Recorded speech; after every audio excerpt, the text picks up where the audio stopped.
நேயர்கள் எல்லாருக்கும் வணக்கம். குரோதி வருடத்தோட ஆவணி மாதம் முடிஞ்சு புரட்டாசி மாதம் தொடங்க போகுது. இப்போ புரட்டாசி மாதம் அப்படின்னாலே நம்ம சொல்லி உங்களுக்கு தெரிய வேண்டியதில்லை. பெருமாளுக்கு உகந்த மாதம் எல்லாருக்குமே தெரியும். மகாவிஷ்ணுவுக்கு உகந்த மாதம் அப்படிங்கிறதால வைணவ ஆலயங்களில் எல்லாமே சிறப்பு பூஜைகள் நடக்கும். இந்த மாதம் முழுக்கவே பார்த்திங்கன்னா மாமிச உணவு யாரும் சாப்பிட மாட்டாங்க. அப்படி ஒரு புனிதமான மாதம்தான் இந்த புரட்டாசி மாதம். இந்த புரட்டாசி மாதத்தில் உங்களோட ராசிக்கு என்னென்ன பலன்கள் கிடைக்க போகுது அப்படிங்கிறத நம்ம பார்க்கணும்.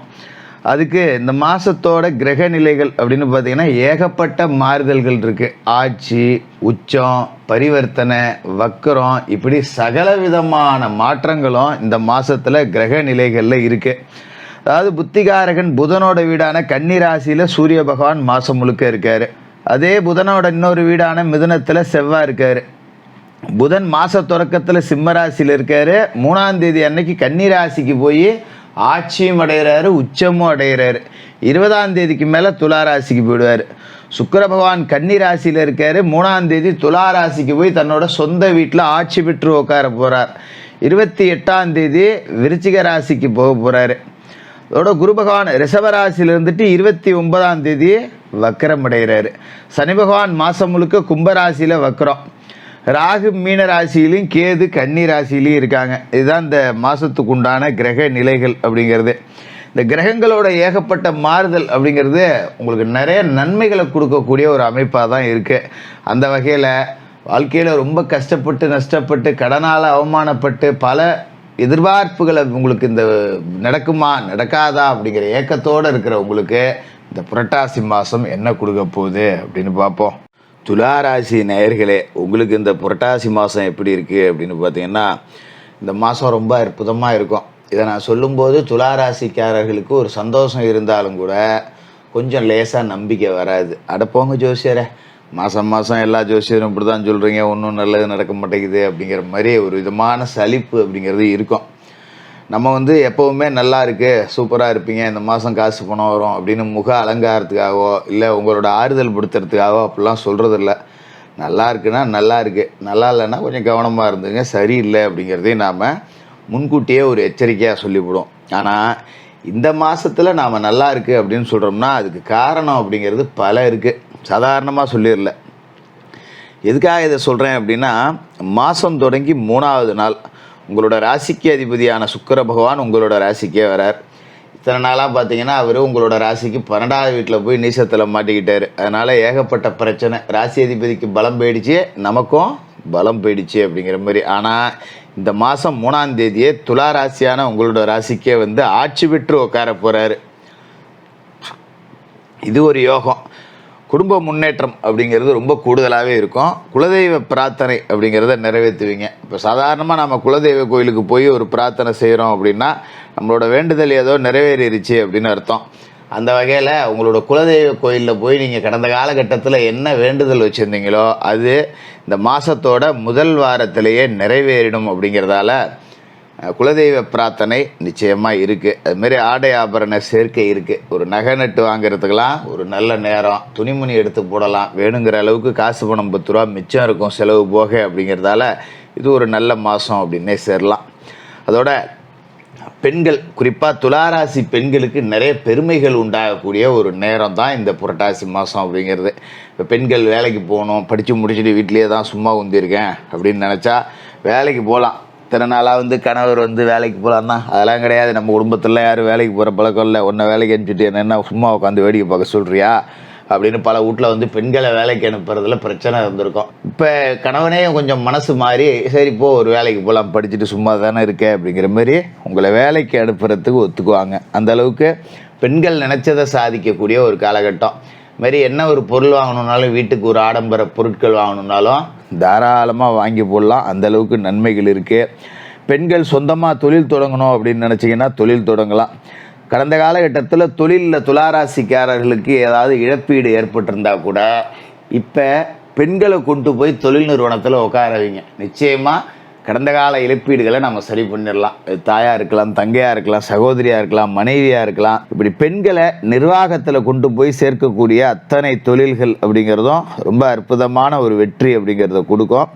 நிறைய அதிகாரங்கள் உங்களுக்கு கிடைக்கும். ஒரு இடத்துல வேலை செய்கிறோம் அப்படின்னாக்க 4 பேரை வேலை வாங்குற அளவுக்கு ஒரு ப்ரமோஷன் அப்படிங்கிறது இருக்கும். இத்தனை நாளாக நான் தான் பாவம் படாத பாடுபட்டு கஷ்டப்பட்டுட்டு இருந்தேன், இப்போ கொஞ்சம் ஒரு சூப்பர்வைசர் ரேஞ்சுக்கு, ஒரு மேனேஜராக ப்ரமோஷன் கிடைக்கிற ரேஞ்சுக்கு வந்திருக்கு, நம்ம சொல்லி 4 பேர் வேலை செய்யக்கூடிய அளவுக்கு இருக்குது அப்படிங்கிற அளவுக்கு ஒரு அதிகாரம் அப்படிங்கிறது உங்களுக்கு வரும். அதே காலகட்டத்தில் ராசிக்கு 5ஆவது வீட்டில் 4க்கும் 5க்கும் அதிபதியான சனி வக்கரத்தில் இருக்கார். கொஞ்சம் ஆரோக்கியத்தில் பிரச்சனை கொடுக்க தான் செய்வார். அப்பப்போ உடம்பு சரியில்லாமல் போவோம். கொஞ்சம் துணிச்சலும் தன்னம்பிக்கையும் நமக்கு குறையும்.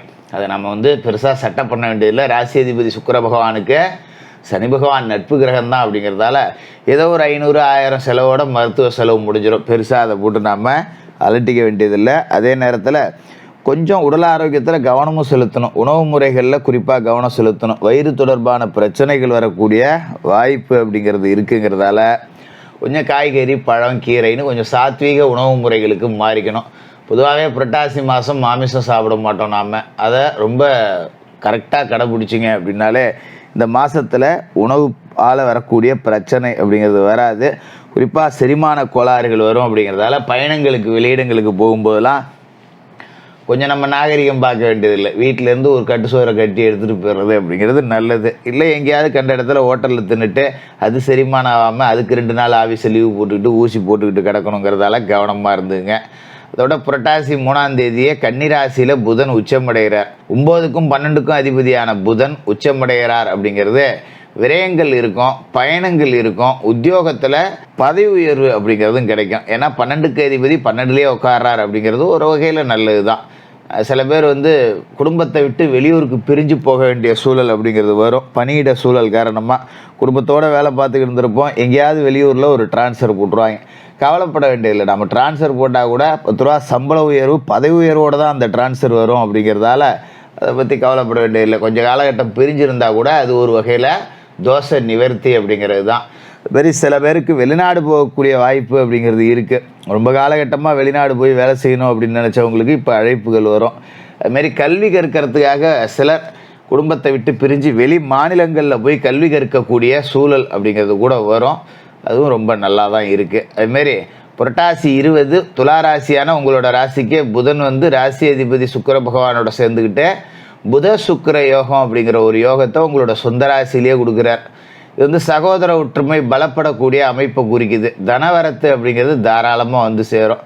எந்த ஒரு காரியத்தை அப்படியே மனசில் நினச்சாலும் நாளைக்கு நாளான்னைக்கு அப்படின்னு இழுத்துக்கிட்டு இருக்காமல் எடுத்தோம் முடித்தோம் அப்படின்னு டக்குன்னு எல்லாத்தையுமே செஞ்சு முடிப்பீங்க. அதோட மனைவிக்கு வேலை கிடச்சி உதிரி வருமானம் பெருகும். நான் ஏற்கனவே சொன்ன மாதிரி தான். ஏன்னா இதுக்கு ராசி அதிபதி சுக்கிர பகவானும் சாதகமாக இருக்கார். புதன் 20ஆம் தேதிக்கு மேலே உங்களோட ராசிக்கு வர்றதால புத சுக்கிர யோகத்தோடு இது சாதகமாக இருக்குது. அப்போ பெண்களால் பெருமை அடையக்கூடிய ஒரு மாதம் அப்படின்னே சொல்லலாம்.